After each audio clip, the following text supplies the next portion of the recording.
Well, good evening tonight. It's good to be out here again. I don't really have any subject. I was meditating of what has to happen in order for the Lord to return. What has to take place for the Lord to return? I'm sure that there's a lot of people that are looking at all the stuff that is going on around us. Right now, the biggest subject is the virus. And we're all hung up on the virus. But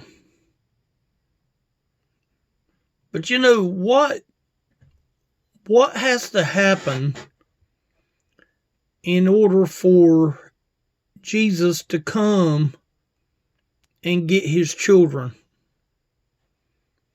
I think that one thing that God is waiting on, he's waiting on the unbeliever. Because there's nothing that has to happen for him to come before I make the end of this video. There doesn't have to be tidal waves. There doesn't have to be sicknesses and diseases. It doesn't have to say that we're going to go through more pestilence. I just read somewhere on the computer where it was predicted that sometime in the month of April that there's supposed to be a meteor that's going to hit the earth. And I thought that, that's all we need is another calamity. This virus is a silent killer. Who would have ever thought that in the year 2020 that we would have ended up having to face this kind of warfare? There's nothing that has to happen more than has already happened. Nothing. I believe that God is tarrying his coming for the ones that are lost to get saved. Now, could he be using this stuff as a wake-up call? I do believe so. I believe that God ultimately is over all things. I think that the Bible says that he is a sovereign God. That leads me to believe that he is over everything in life. We might not want to believe that. He knows who his children is. He knows the ones that's going to believe in him. I do like the verse where it says, "For whosoever shall call on the name of the Lord shall be saved." I like John 3:16 when John told Nicodemus, "For God so loved the world that he gave his only begotten Son, that whosoever believeth in him should not perish, but have everlasting life." I like that word whosoever, because even though that I do believe that God is over each person that makes it, I don't happen to believe that God created a bunch of robots to love him.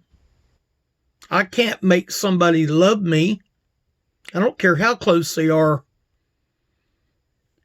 But there's nothing of any more problems that the world has to see for Jesus to come back tonight. Before I sign off this video, he could very well come back.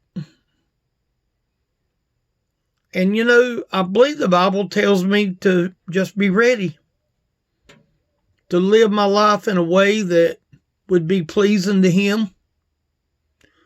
Am I desiring to be pleasing to him so that he will just take me because I'm pleasing to him? No, he's going to take me because there has been a born again experience. Do I deserve heaven? Do I deserve his mercy? And do I deserve his grace? Absolutely not.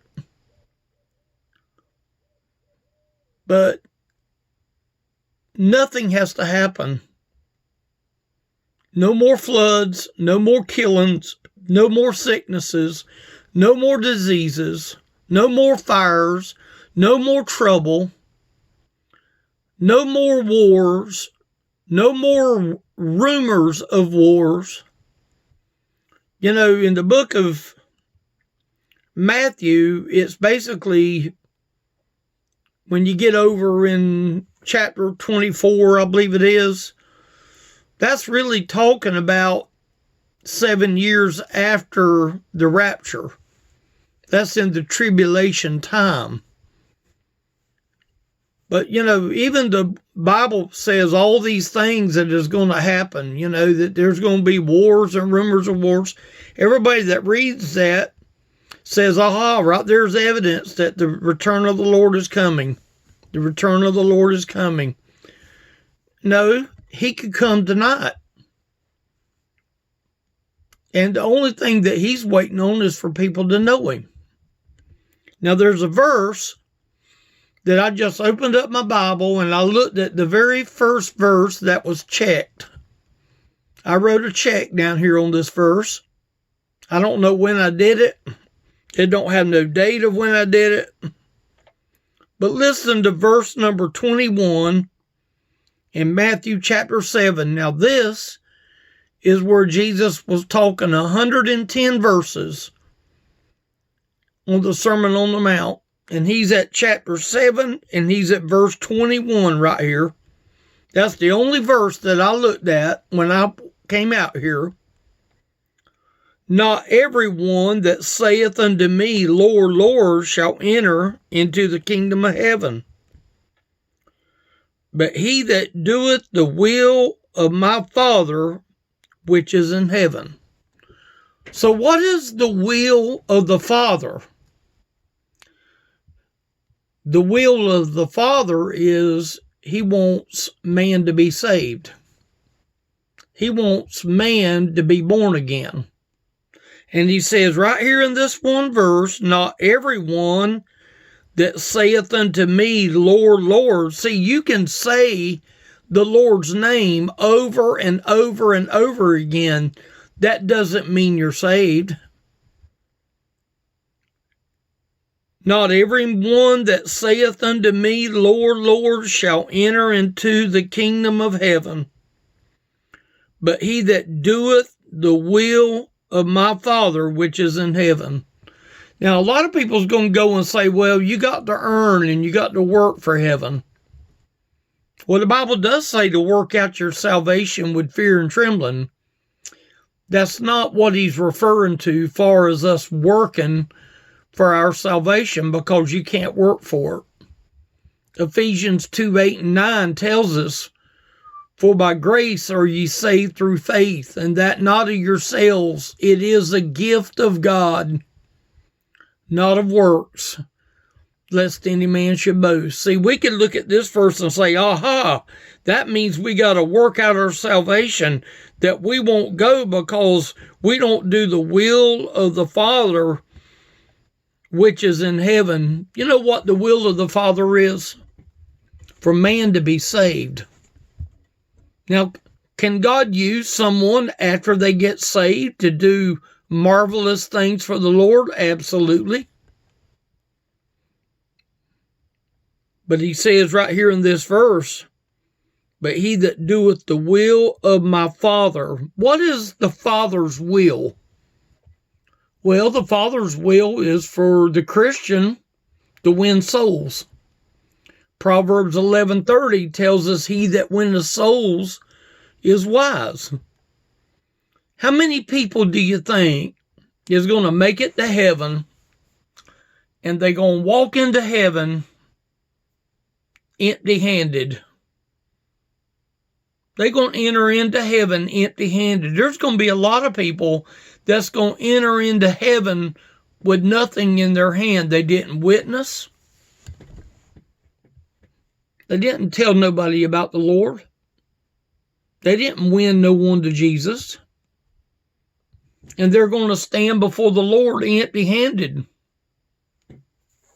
So what is the will of the Father? But he that doeth the will of the Father, you know what? He wants each person to be saved. That's the reason you hear on every one of my videos, ye must be born again. And you know what? I'm going to continue to say that. I'm going to continue to say that you must be born again. That is the will of the Father. It's not anything else. Thank you for listening.